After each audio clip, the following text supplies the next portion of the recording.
Evet, Efes Antik Kent'e geldik. Bakalım, şu an daha giriş kısmındayız.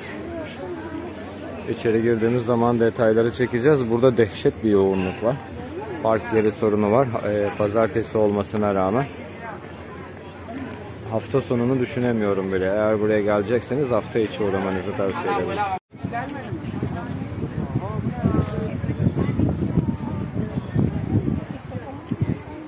Acayip bir yoğunluk var arkadaşlar bu tarafa doğru. Oldukça yoğun bir turist akışı var. Yani Türklerin sayısı çok az. Daha çok yabancı turistler var. Ve muhteşem bir başlangıç yapıyoruz. Yani çok büyük bir tiyatroyla başlayacağız. Şöyle göstereyim. Bakalım. Bence de harika. Güzel bir Efes çekimi olacak inşallah. Çok büyük oğlum bizim oradaki Paryon'daki tiyatro falan. Tabii bunun yanında çok küçük kalıyor. Nefis. Bakalım neler göreceğiz. Hazır geniş açı varken tiyatroyu buradan alayım. Yakından bu kadar net gözükmez. Evet. Çok benzer yapılar diğer tiyatrolarla, o dönemin mimarisiyle. Kimisi çok büyük, kimisi çok küçük. Yadaki tiyatroyla neredeyse giriş kısımları şu sağ sol üst oda girişi bile neredeyse aynı. Ama dediğim gibi şeyde fark ediyor. Büyüklükte çok fark ediyor ama ana tema aynı. Evet, bunların hepsi kral mezarı ya da işte çok küçük mezarlar var. Önemli kişilerin mezarı. Oldukça güzel görünüyorlar.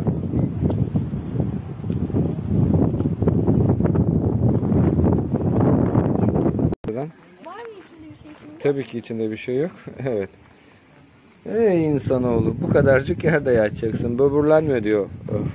Mezar bize oğlum. Bak, bu daha önemli bir kişinin galiba. Bununkini daha büyük ve daha düzgün yapmışlar. Ne oymuşlar ama var ya, mermer bu, full mermer. Nasıl güzel yapabilmişler acaba? Bak, içini tek tek oymuşlar oğlum. Sanki kemik kalıntısı. Evet. Kim olduğu, kimin olduğu anne ve babasını da yapmışlar. Oğlanı da yapmışlar. Küçük çocuk. Böyle de ismi ve muhtemelen detaylar mevcut. Evet, muhteşem bir yol. Full mermer. Buradan tiyatroya giden yol. Efsane. Müthiş figürlerle donatılmış ve harika mermer sütunlarla donatılmış. O binlerce yıla rağmen dimdik ayakta durmuş.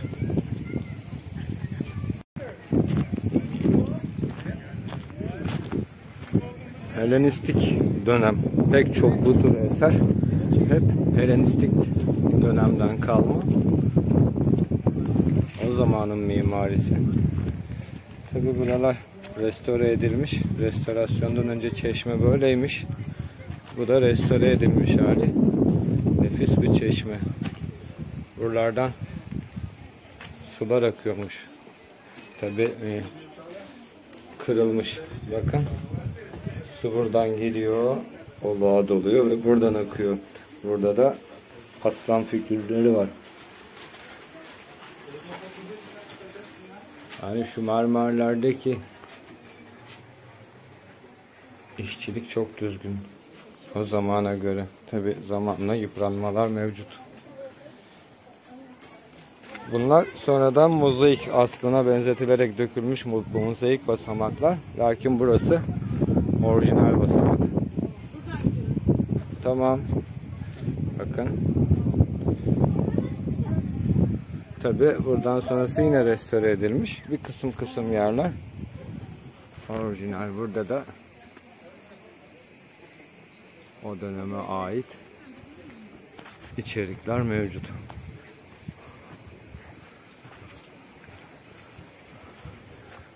Ustası taşın üstüne ismini kazımış gibi duruyor.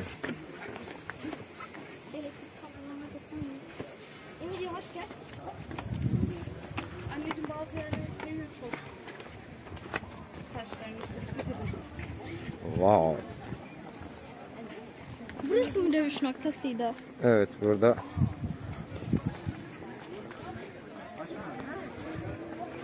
nasıl çılgın bir kalabalığın izlediğini düşünün. Sorry.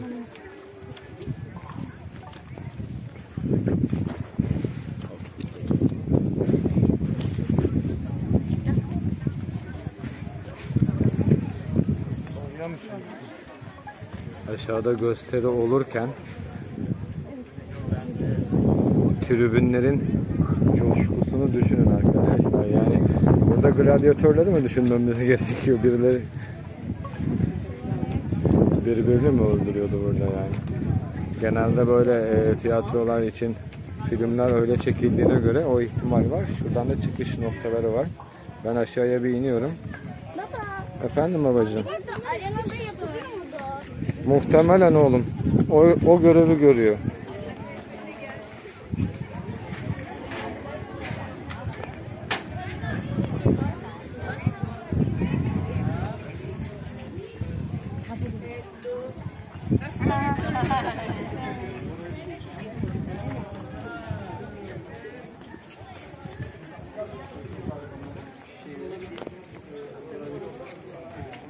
Evet. Gladyatörlerin kaldığı yer mi? Ah, insanın tüyleri ürperiyor. Şimdi insanlar burada birbirini mi öldürüyordu? Gösteri mi oluyordu arkadaşlar?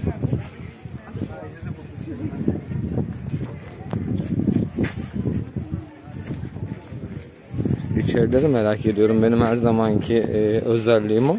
Neresi girilmezse ilgimi çekiyor.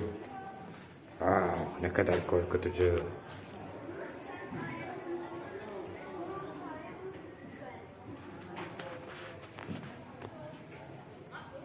Şimdi buradan bir tane gladyatör geliyor.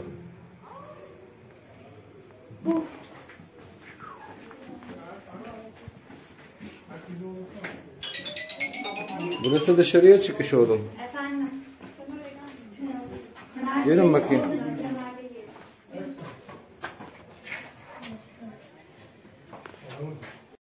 Burası da önemli kişilerin koltukları. Muhtemelen şu ortadaki kralın, hemen sağındaki ve solundaki kraliçenin.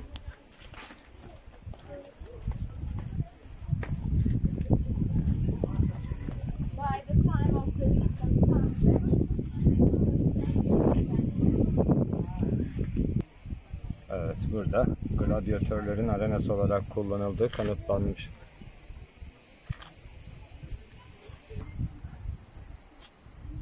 Ne yazıyor?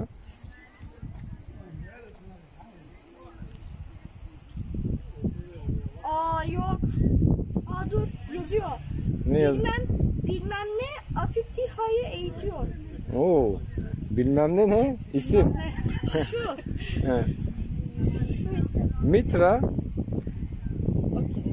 eğitim de yapıyormuş. Kimse bu eğitim çavuşu. Afita'yı eğitiyor. Afita'yı eğitiyor. Oo, Afita'ya adanmış bir yazıt. Önemli biriymiş demek. Kimin kızı acaba?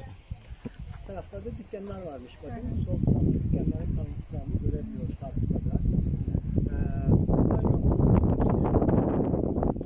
Buluyorsunuz. Çünkü oluşmayı. Buranın kazları sırasında güneş saati bulunmuştur. Bu demektir ki Agora belli zamanda açılır, belli zamanda kapanıyor. Evet, bu kadar taşın içinde bir yeşillik ne kadar hoş duruyor değil mi? Evet, önemli birinin ayak izini kazımışlar ve muhtemelen buraya kim olduğuna dair bilgi de paylaşmışlar ama silinmiş. Yazılar var şurada karenin içinde ve gitmiş. Evet, Efes Antik Kenti'nin bildiğimiz ana simgesi olan Celsus Kütüphanesi'ndeyiz. Hakkında bilgi var galiba şurada, evet.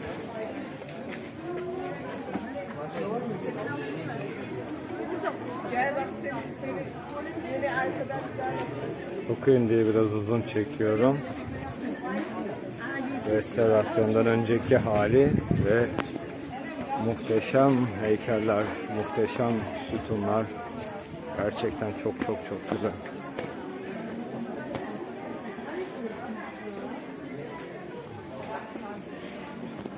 Fevkalade güzel arkadaşlar. Muhteşem. İşçiliğe bakın.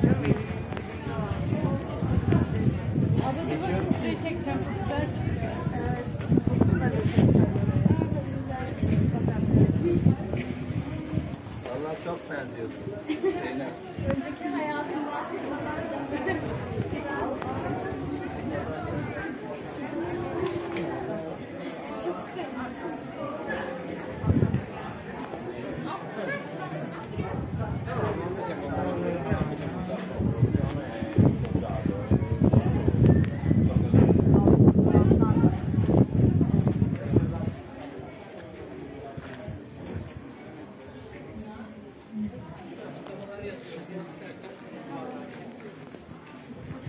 Sizi bu güzellikle baş başa bırakıyorum.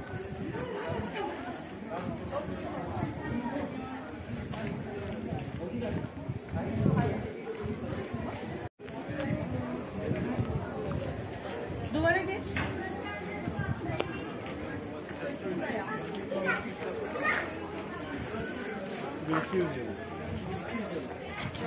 $2200.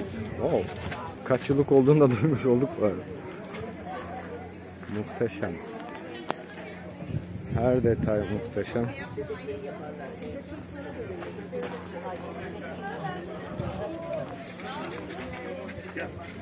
İşlemeler o kadar benzer ki Helenistik dönemde.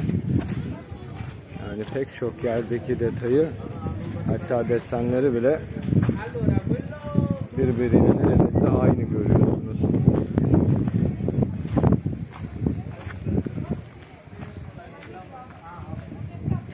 Bunlar tarihe ışık tutan yazılar ve kanıtlar. Olması çok güzel.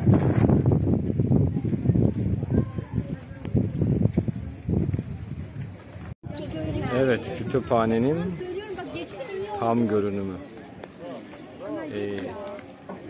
Efes ile özdeşleşmiş görüntü. Neredeyse tüm fotoğraflarda bu. Sanırım Androplos anıtına doğru gidiyoruz. Bu adamları da acayip büyük kaidelere gömüyorlarmış ya. Harika bir işçilik ve tırmanılan yol devam ediyor. Günümüzde bu kadar uğraşılmıyor, yemin ediyorum. Bu kadar güzel bir şey yapabilmek için. Sallayıp geçiyoruz. Bina bir senede bitsin nasıl olursa olsun. Burası için öyle bir özen gösterilmiş ki her detayına. Sanırım çok uzun yıllar sürdü.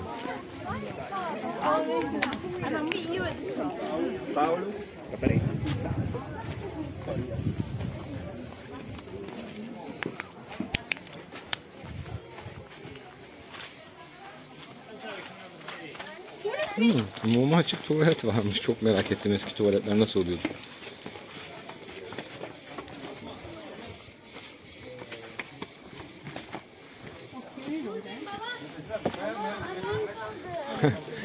Bir saniye oğlum. Ana bayağı da derin ha.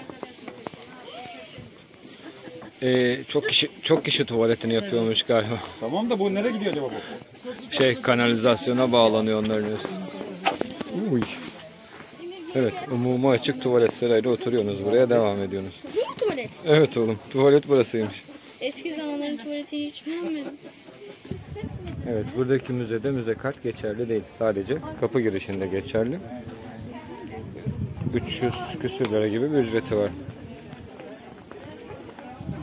Evet, Hadrianus Tapınağı anıt olarak yapılmış. Yine mimarisi çok hoş. Detaylar çok hoş.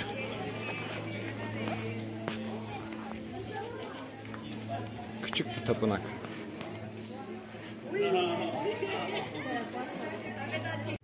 Evet, bu noktada Varius hamamına geldik. Nerede hamam? Buralar hamammış. Bakın burada.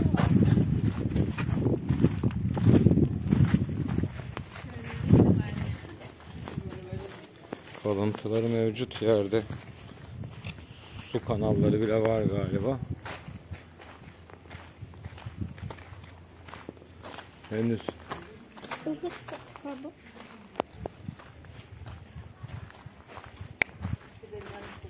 Eski hamam kültürü sanki burada tam yerleşmemiş gibi. Bizim orada çok daha gelişmiş hamamlar gördüm. Bir daha farklı bir yere girelim bakın.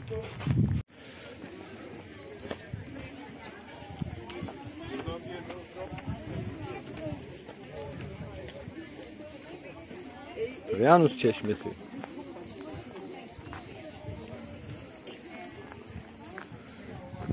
İşte bu çok güzelmiş. Keşke olduğu gibi kalabilseymiş. Bakın orada heykel de varmış. O da kırılmış.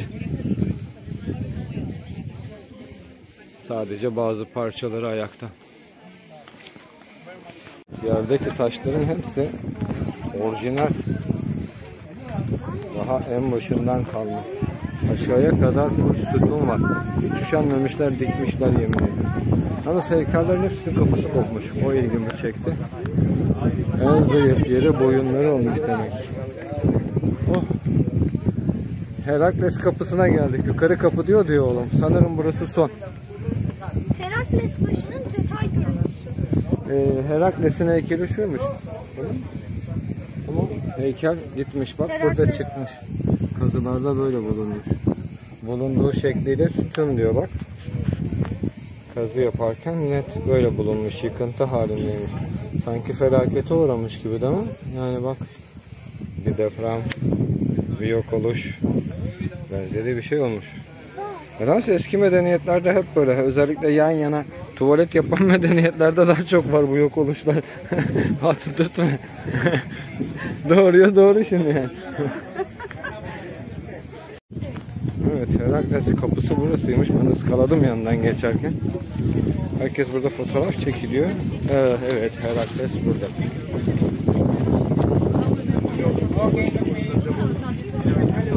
Çok fazla orayı çekemeyeceğim çünkü arka tarafta fotoğraf çekilmek için pek çok kişi bekliyor. Herakles'le. Herakles'in ruhu şad olsun. Gidiyoruz. Kalabalık bir grup geliyor. Iskalayalım. Çeşme. Burada çeşmeye çok önem veriyorlarmış. Onu anladım. Su sorunu mu vardı? Oo, harika bir yere geldik. Bir saniye durdurayım. Çok kalabalık var. Kazı çalışmaları devam ediyor. Daha kim bilir ne kadar sürecek. Birkaç yüzyıl düşünün. Belki daha fazla. Sanırım sona geldik. Ama biz de sona geldik. Nasılsın evlat? Çok yorgun. Çok mu yorgun? Birkaç kilometre daha varmış. Bu devam ediyormuş. Ne? Gider miyiz? Bakarız. Bakarız. Çabuk su koy verdin. Evet. Burası yukarı kapı galiba. Aa, çok büyük. Emin misin burasının yukarı kapı olduğuna? Bence değil henüz. Bu daha çeşme oğlum. Bir çeşme daha. Yukarı kapı burasıydı galiba. Az önce çektiğiniz yer. Burası Aygo yapısı.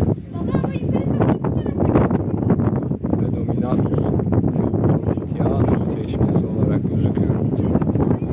Çeşmeye o kadar çok değer veriyorlarmış ki aşağıdan buraya çıkana kadar 4. çeşme falan oldu. Baba. Efendim?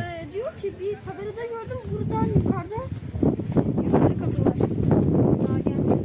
Evet, bu taraf daha kazı çalışması yapılacak ama yapılmaya da devam ediyor. Şu an galiba. Bunlar su kanalları. Yine incelemesi kolay olur mu? Bilmiyorum galiba teknoloji ana kilisesine gider. Şu yukarıdaki düzlük baksana buranın daha bence altının şehir olduğunu gösteriyor. Daha çok şey vardır burada yer altında kalan. Şeyi düşün, pavyonu düşün. Kazdıkça çıkıyor, düzlükleri kazdıkça çıkıyor. Burada da şu düzleşmeler mesela, şuradaki düzleşmenin altında kesin.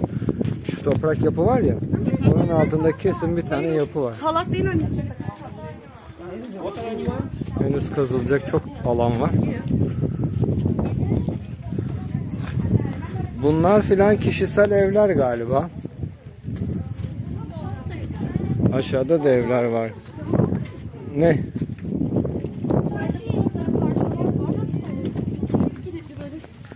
İşte muhtemelen Falan olabilir mi acaba? içerisi taş dolu çıkan şeylerle. Aşağıda da küçük küçük hani böyle şeyde dükkanlar var ya. Aha. Pazar yerleri var daha doğrusu. Şimdi burası halka açıklıktan ziyade şehir merkezi gibi, alışverişlerin olduğu, sinemanın, tiyatronun, kütüphanenin olduğu, halkın böyle sadece belirli şeyleri yapabilmek için girebildiği ama avam tabakanın kullandığı alan olduğu için bu kadar çok güzel yapılmış gibi duruyor. Oo, taşlar var sağ tarafta. Halkın evleri bence yine şehrin bu alanın dışındaydı. Babam su sarayı diyor. Artık en yukarı geldik ve son burası. Su sarayı burasıdır çünkü şehrin en yükseği. Bak orada bir tiyatro daha var. Küçük bir tiyatro var. Nerede? Orada. Orası amfiteyatro gibi. Küçük bir tiyatro kaldı. Su şeyi nedir sarayı? Su sarayının şimdi en yüksekte bu var. Burada suyu topluyorlardır. Aşağıya kanallarla basıyorlar bak. Şurada su taşıdıkları borular. Eski kiremit borular mevcut. Oradan var galiba. Oradan gidip düzden mi dönelim, direkt geri mi dönelim? Dur. Şunu su deposu olarak adlandırılan yapı diyor ama gördüğüm kadarıyla mimarisi dehşet simetrik. Yani çok düzgün. Hani bu heykeller de çıkmış.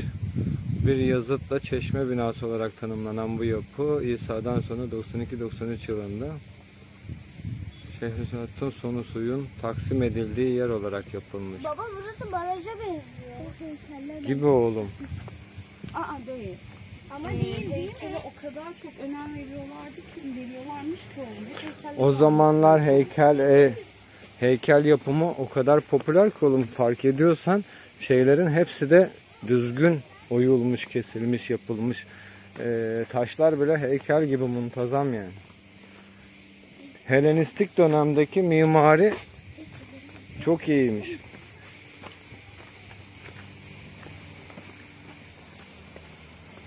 Yok, o ana yolu diye.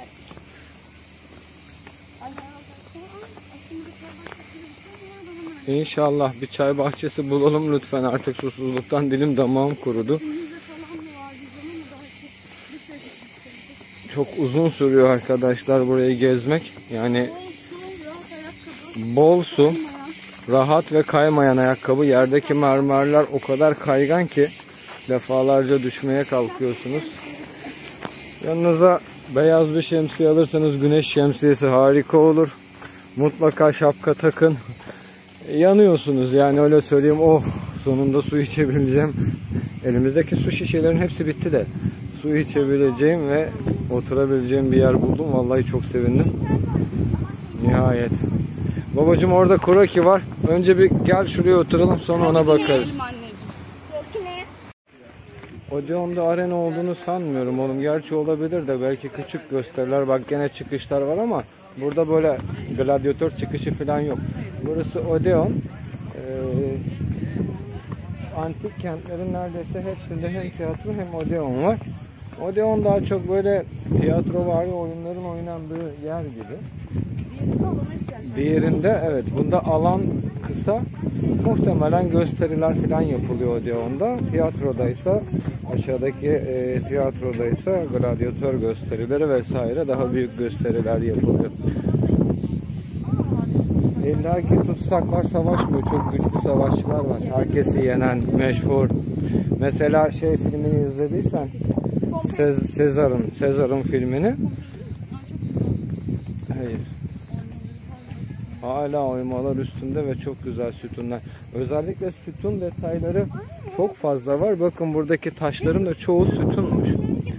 Yuvarlak ya da dik sütunlar. Sütun çok kullanılmış.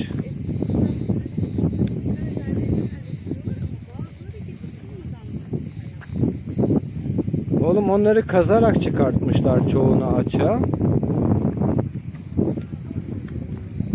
toprağın altından çıktığı gibi. Bak orada gördüğümüz çeşmenin üstü buradan da gözüküyor. Dediğim gibi sanki bu şehrin bu kısmı elitlere ait. Özene bözene yapılmış. Belki halk gösterilerde alınıyormuş belki içeriye ama genel anlamda seçkinlere özel yapılmış gibi duruyor. Muhteşem çünkü bakın hala da yani 2000 yıl önce kullanılmış yolda yürüyoruz.